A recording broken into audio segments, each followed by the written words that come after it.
It never ceases to amaze me and take me by surprise when I remind myself that I live in the largest city in the whole entire world.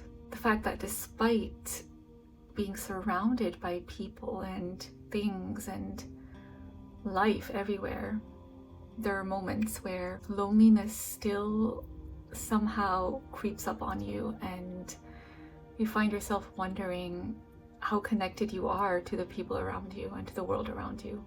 The book I'll be reviewing today is called All the Lovers in the Night by Mieko Kawakami. I have to start by saying that I just love this title. It just resonates with something deep inside me. It follows the life of a 34-year-old Japanese woman who lives in Tokyo and works as a freelance proofreader. Personality-wise, she's portrayed as this very, I won't say ambitious, but she is goal-oriented and she has her own routines that she likes to stick to and follow.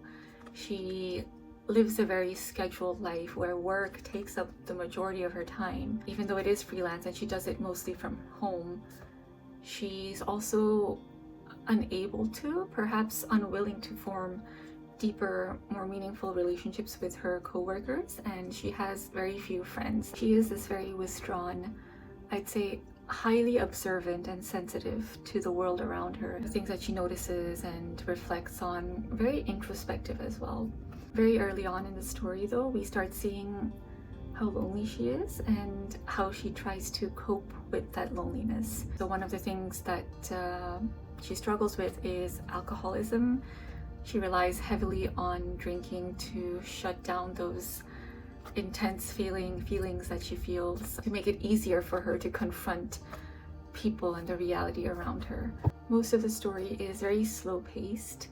The author doesn't give a lot of focus to the plot and what happens, but rather how it happens. It's so beautifully and intricately written. It's also very dialogue heavy and dialogue driven, but most of the dialogue is not from the protagonist, and they're not things that she says, but things that the people around her are saying to her.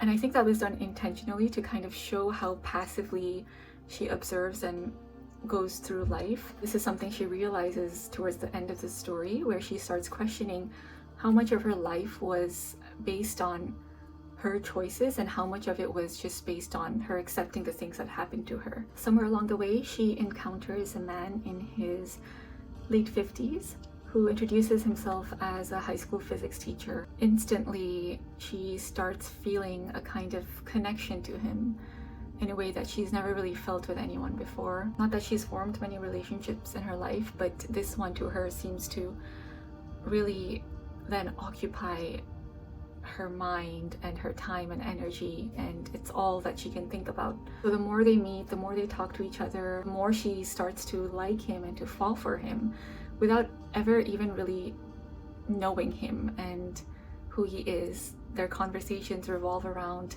physics-related topics. They talk a lot about light and very obscure things out there in the world. Listening to him is fascinating to her, and he provides this warmth and reassurance that was lacking in her life. But when they don't meet and when they are spending time apart from each other, she spirals and she obsesses over him, and all she can do is think about him and think about when they'll meet next and replay the conversations that they had in the past.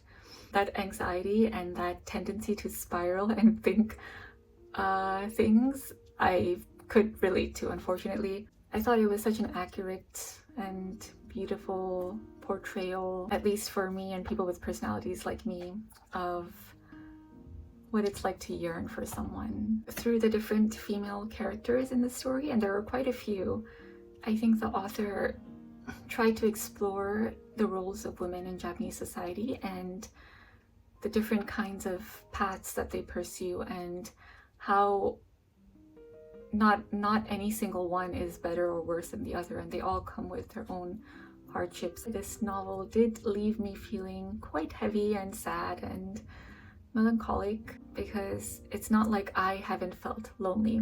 I suppose all of us do in some way, because nobody can ever really know what we're thinking or feeling and see the world the way we do and understand us the way that we understand ourselves.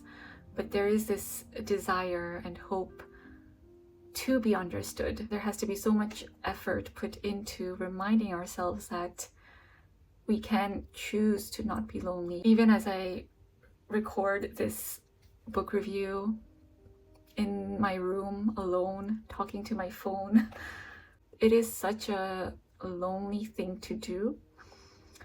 But how lonely I feel in doing it is entirely up to me.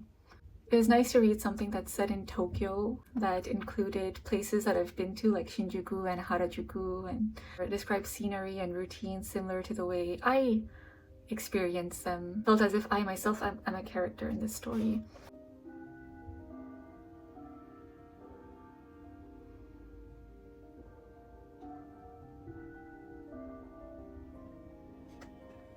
I wouldn't say that this book tries to romanticize things like depression and alcoholism and loneliness, but